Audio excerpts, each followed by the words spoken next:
Praise the Lord, hallelujah. मैं आशा रखता हूं कि मेरे सारे भाई बहन मसीह यीशु में आनंदित होंगे, उनका आनंद सदा बना रहेगा। वो परमेश्वर उन्हें आशीष के ऊपर आशीष देगा। आज का ये जो वचन है जो ब्लड ऑफ क्राइस्ट मिनिस्ट्री की तरफ से तैयार किया गया है, वह बहुत अद्भुत वचन है। मैं सत्य कहता हूं मेरे प्रियो, यह ऐसा अद्भुत वचन है जिसके द्वारा बहुत सारे द्वार खुल जाएंगे हमारे जीवन के अंदर, क्योंकि बहुत सारे द्वार बंद हैं। बहुत सारी बातों को हमने अभी तक समझा नहीं। बहुत सारी बातें जो बाइबल के अंदर लिखी हुई तो हैं, लेकिन हम मनुष्य बुद्धि के द्वारा उन्हें पढ़ते हैं और सीख नहीं पाते। और यह जो वचन है आज हम बताने वाले हैं, वह नमक के ऊपर वचन है, और यह 3 खंडों में है, और हम 3 वचनों का मनन करेंगे इस नमक के प्रति। यह वचन जो परमेश्वर के द्वारा हमारे लिए ठहराया गया है, क्योंकि यीशु मसीह ने अपने चेलों से कहा कि तुम पृथ्वी के नमक हो। अगर नमक का स्वाद बिगड़ जाए तो वह फेंक दिया जाता है और मनुष्यों के द्वारा रौंदा जाता है। यह पहला वचन है जो मत्ती 5:13 के अंदर लिखा हुआ है कि तुम पृथ्वी के नमक हो। यह यीशु मसीह ने अपने चेलों के लिए कहा है। और जो दूसरा वचन है वह यह है कि जब लूत की पत्नी खंबा हो गई थी, और वो किस चीज का खंबा हो गई पता है आपको? वह नमक का खंबा हो गई थी, क्योंकि वह पीछे की ओर देख रही थी।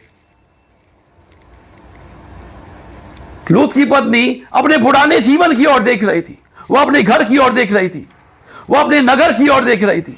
वह जो कुछ उसने जमा किया था इतने दिनों के अंदर लूत की पत्नी होने के नाते, क्योंकि लूत के जीवन के अंदर ऐसा लिखा गया कि लूत जो अब्राहम के साथ चलता था, तो एक समय ऐसा आया क्योंकि परमेश्वर अब्राहम के द्वारा लूत को भी आशीष देता था।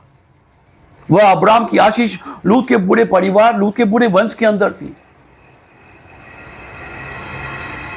लेकिन लूत जो था वह बार बार अपनी पत्नी की बातों को सुनकर ही काम करता था, क्योंकि जब लूत अब्राहम से अलग हुआ तब लूत ने अपनी पत्नी से जाकर पूछा कि हमें कौन सी जमीन लेनी चाहिए, क्योंकि हम अब्राहम से अलग होने वाले हैं। तब लूत ने अच्छी अच्छी जमीन को चुन लिया था। ओ मेरे प्रियो, हम बहुत बार अपने जीवन के अंदर अच्छी अच्छी बातों को चुन लेते हैं। हमारे घर के अंदर जब बंटवारा होता है तो हमारे घर के अंदर झगड़े होते हैं, क्योंकि हम अच्छी अच्छी बातों को अपने लिए तैयार करना चाहते कि ये अच्छी बात मेरे पिता की ओर से, जो संपत्ति में से जो अच्छी से अच्छी बात है वो हमें मिलनी चाहिए। और लूत भी अपनी पत्नी के द्वारा सुनकर अच्छी जमीन को लेना चाहता था। जब वो अलग हुआ तब अपनी पत्नी के पास जाकर पूछता है और को अच्छी से अच्छी जमीन को लेकर ले लेता है। लेकिन अब्राहम को फिर से परमेश्वर ने आशीष दिया। अब्राहम को अच्छी जमीन नहीं मिली, लेकिन परमेश्वर ने उस बंजर जमीन के अंदर भी परमेश्वर ने उस अब्राहम को आशीष दिया, क्योंकि अब्राहम परमेश्वर के साथ बना हुआ था। अब्राहम परमेश्वर के वायदों के साथ चलने वाला मनुष्य था, और अब्राहम का यह विश्वास ही उसके लिए धार्मिकता गिना गया था। ओ मेरे प्रियो, लूत की पत्नी किस वजह से नमक का खंबा बनी गई, आज हम वो बातें सीखेंगे। और यीशु मसीह ने क्यों अपने चेलों को कहा कि तुम पृथ्वी के नमक हो, क्योंकि नमक तो बहुत सारे स्थानों में हमारे जीवन के अंदर काम आता है। एक गृहिणी को नमक कितना काम आता है। अगर हम कुछ बनाने को जाते हैं और उसके अंदर नमक ना हो तो वह किसी काम की नहीं रहती। कोई डिश, और अच्छी से अच्छी डिश अब घर हम बनाते हैं अपने घर के अंदर, अगर हम चावल बनाते हैं तो उसमें नमक लगता है, अगर हम रोटी बनाते हैं तो उसमें भी थोड़ा सा नमक डालते हैं। लेकिन हम कोई अच्छी से अच्छी डिश बनाते हैं तो उसमें भी हम नमक को डालते हैं, और हमें पता है कि बिना नमक की रोटी हमें अच्छी नहीं लगती। और नमक जीवन के हर एक स्थान में काम करता है। मेरे प्रियो, मनुष्य के शरीर के अंदर 200 ग्राम नमक रहता है। अगर वो नमक बढ़ जाए तो मनुष्य बीमार हो जाता है। नमक की बहुत सारे स्थान हैं।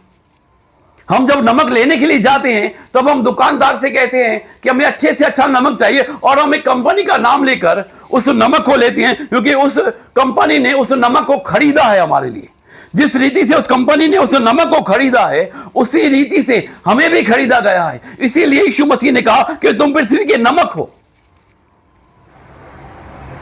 वो मेरे प्रियो, यह तीसरा वचन जो है वह एक श्राप को दर्शाता है।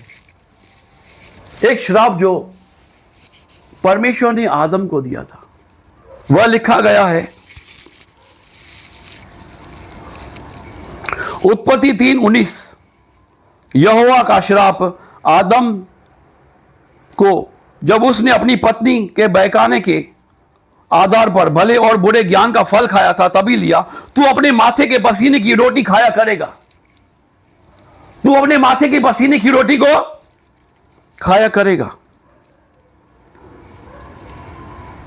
तू मिट्टी है और तू मिट्टी में मिल जाएगा। वो मेरे प्रियो, जब आदम ने गुनाह किया और अपनी पत्नी की बात को सुनकर उस फल को खा लिया जो भले और बुरे ज्ञान का फल है, जिसे खाने से पाप मनुष्य के जीवन के अंदर आ जाता है, तब यहोवा उसे श्राप देता है कि तू अपने माथे के पसीने की मिट्टी, तू अपने माथे की पसीने की रोटी को खाएगा। ओ मेरे प्रियो, मैं आज आपसे कहना चाहता हूं कि मनुष्य जब पाप करता है, जब आदम ने पाप किया था तब यहोवा ने उसे श्राप दिया था कि तू अपने पसीने की रोटी को खाएगा। मेरे प्रियो, आप जानते हैं कि हमारे पसीने के अंदर नमक मिला हुआ होता है। 400 साल तक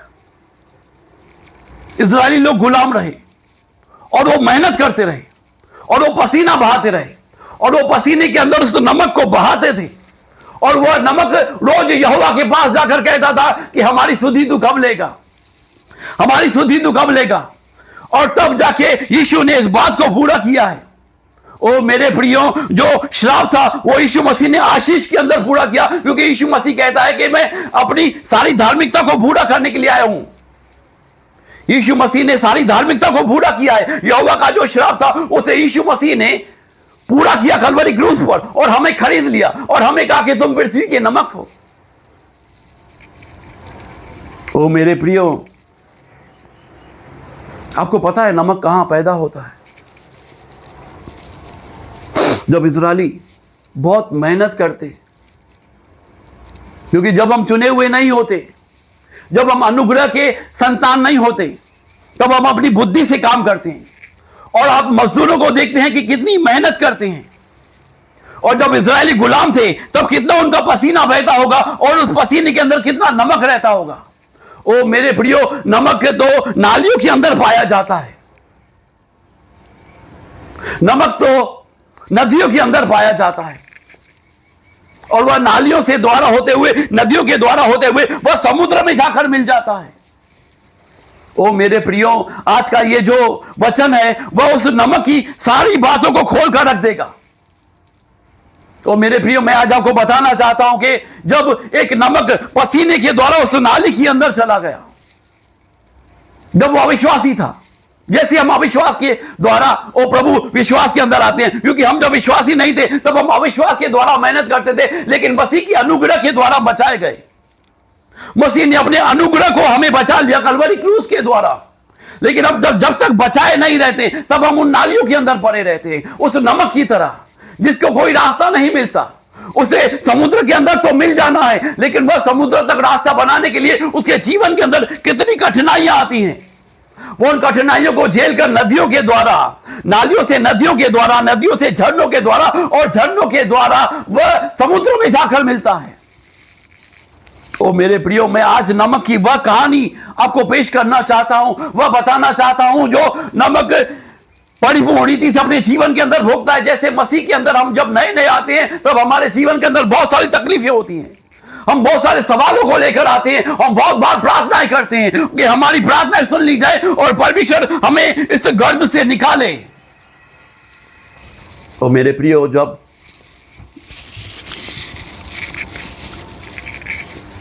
वह नमक पसीने के द्वारा इजरायलियों के द्वारा नालियों में बहा दिया गया, जब एक मनुष्य बहुत पसीना बहाकर, क्योंकि यहोवा के श्राप के द्वारा हम बहुत पसीना बहाते थे और हम पाप में पड़े हुए थे, हम अंधकार में पड़े हुए थे। जब यहोवा को इस बात को दुख हुआ कि उसने अपने बच्चों को इस रीति से डाल दिया है, तब पुराने नियम के अंदर उसने बहुत सारे भविष्यवक्ताओं को भेजा ताकि वह हमें रास्ता दिखा सके। उसके बाद उसने अपने पुत्र यीशु मसीह को भेजा ताकि अनुग्रह के द्वारा हम परमेश्वर के राज्य के अंदर प्रवेश करने पाए। हम अपने माथे के पसीने के द्वारा नहीं, लेकिन परमेश्वर के उस अनुग्रह के द्वारा बचाए जाएं। तो मेरे प्रियो, आज की नमक की गवाही है, वो ऐसी गवाही है जो आपके जीवन को परिपूर्ण रीति से बदल देगी, जो आपके विश्वासी जीवन को एक नए स्तर पर लेकर जाएगी।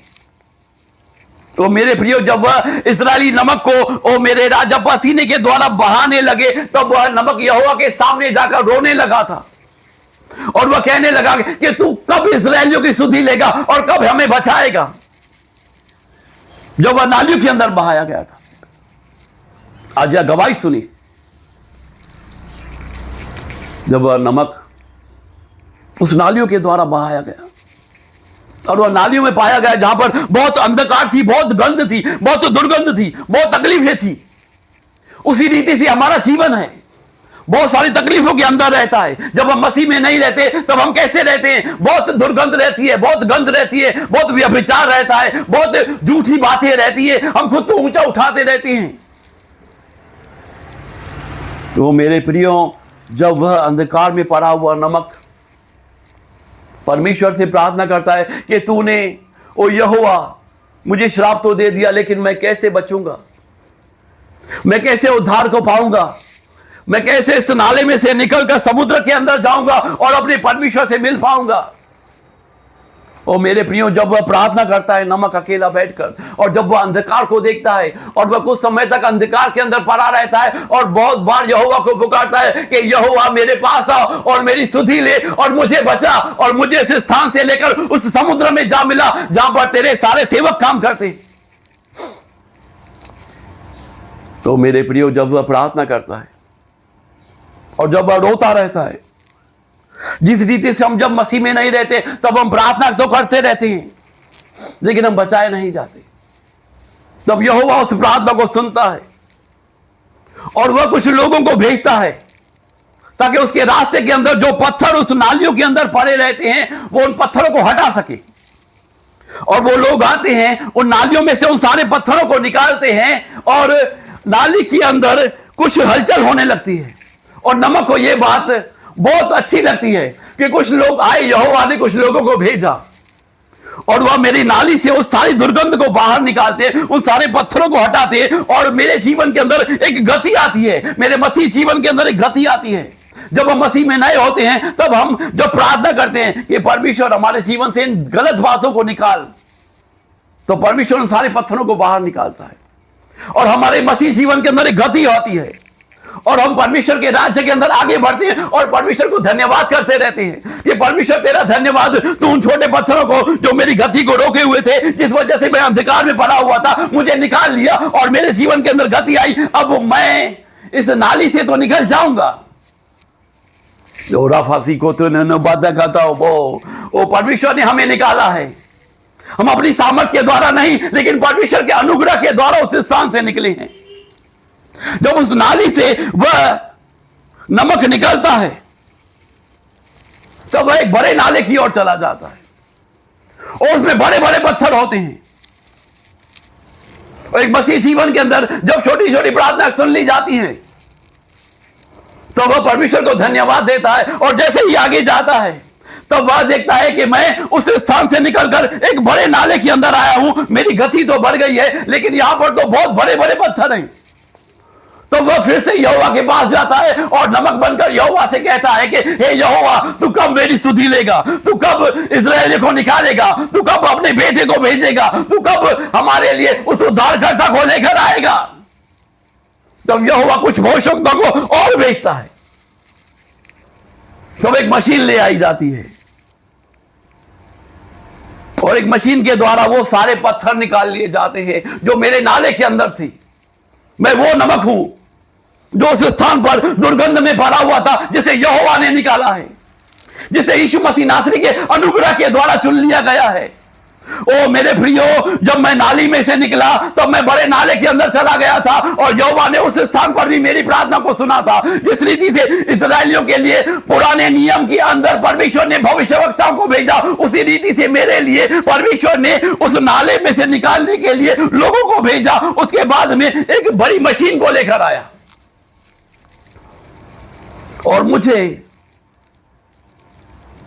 आशीष दिया, मेरी गति को बढ़ाया, उन सारे बड़े पत्थरों को बाहर निकाला उस मशीन के द्वारा, जो आज के जमाने में एक क्रेन के द्वारा हम उन सारी वो बातों को निकालते हैं। और उस नाली के द्वारा, बड़े नाले के द्वारा वह धन्यवाद करता है, वह नमक धन्यवाद करते हुए आगे की ओर बढ़ता है और यहोवा से कहता है कि यहोवा मैं तेरा धन्यवाद करता हूं, क्योंकि तूने इस स्थान पर मेरी मदद की और इस बड़ी मशीन को लेकर आया जिसके द्वारा मेरी गति बढ़ गई। अब मैं इस बड़े नाले में से निकलकर एक नदी के अंदर चला जाऊंगा।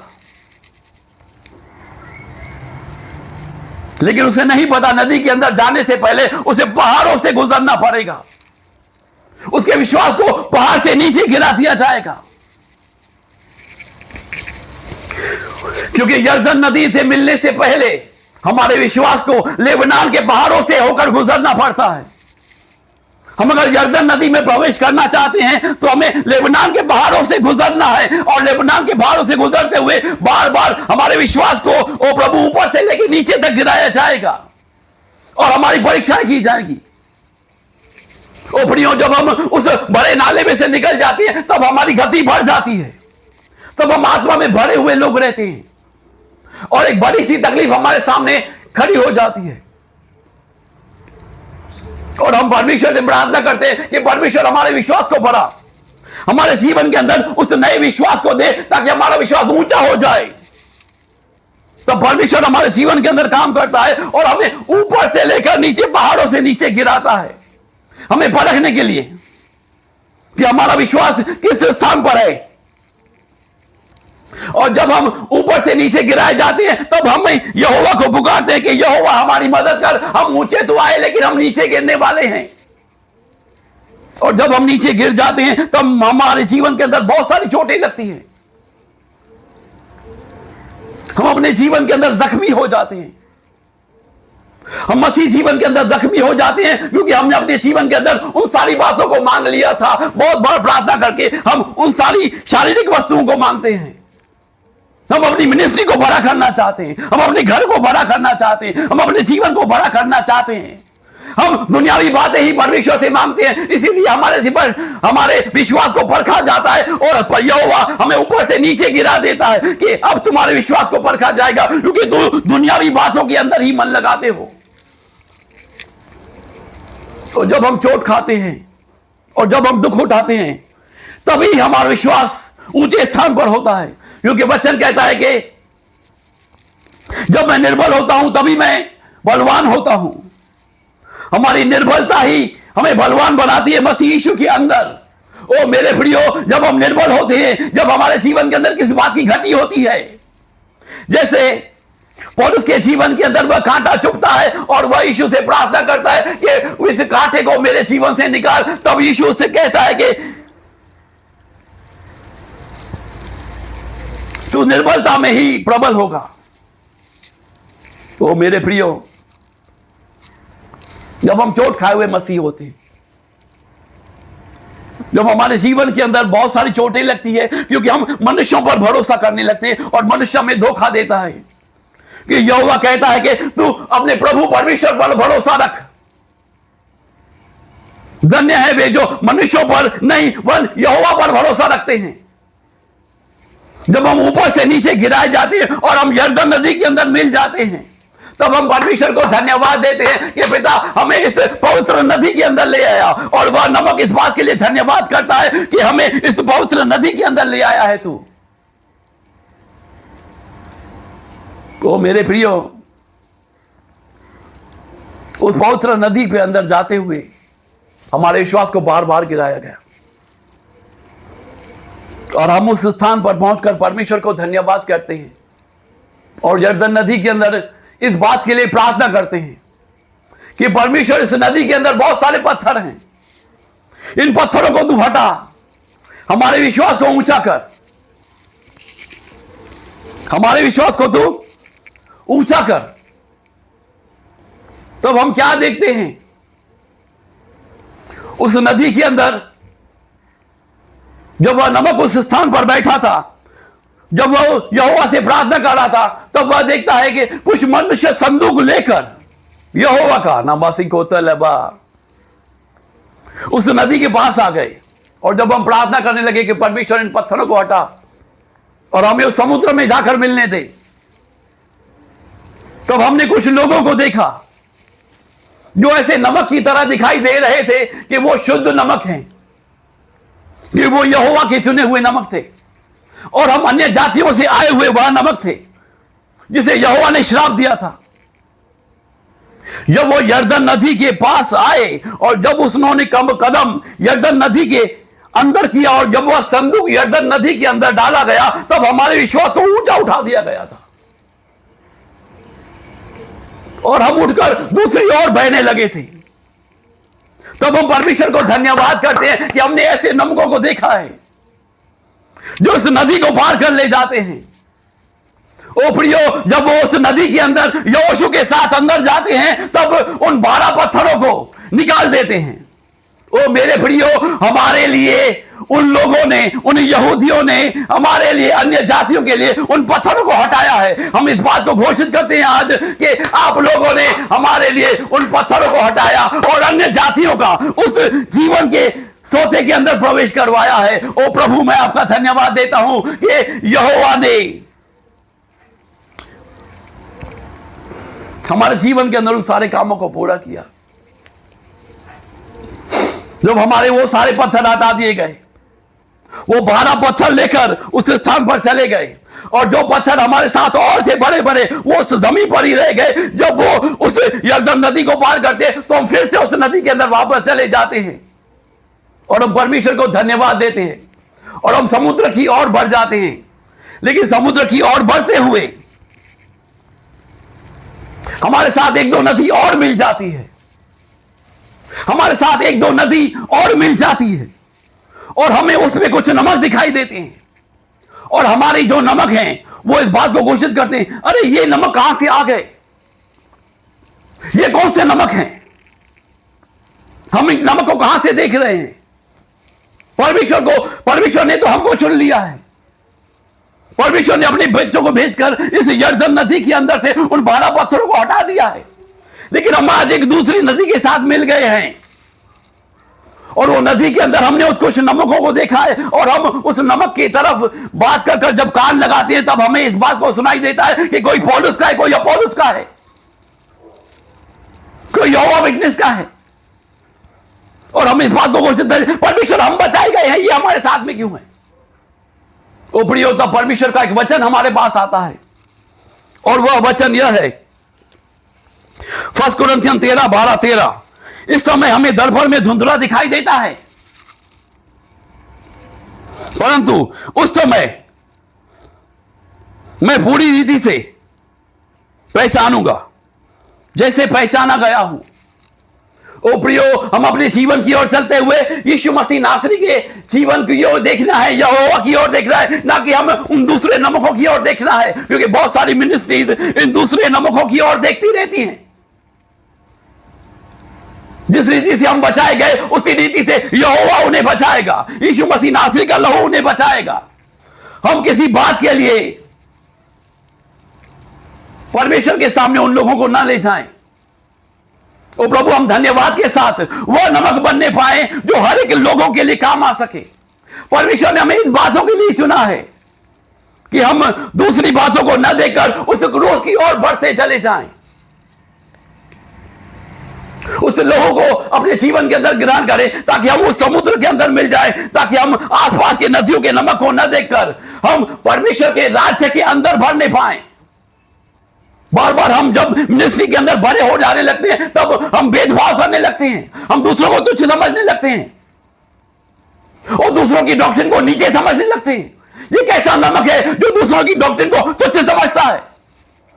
ओ मेरे प्रियो, हम प्रेम के साथ बोए गए हैं। हमारे जीवन के अंदर ऐसा प्रेम हो जो नमक की तरह दिखाई ना दे और लोगों के काम आ सके। यीशु मसीह ने कहा कि हम दमी के द्वारा रौंदे जाएंगे। ओ मेरे प्रियो, हम लहू के द्वारा धोए गए। 1 कुरिन्थियन 4:4 के अंदर लिखा हुआ है। यहां पर पतरस यहां पर पौलुस एक बात को लिखता है, आप उस बात को समझिए वो कैसा है। मेरा मन मुझे किसी बात में दोषी नहीं ठहराता, मेरा मन मुझे किसी बात में दोषी नहीं ठहराता,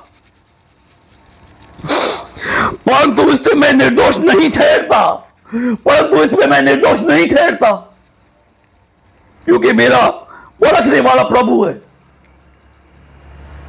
ओ मेरे प्रियो, आपका परखने वाला परमेश्वर है।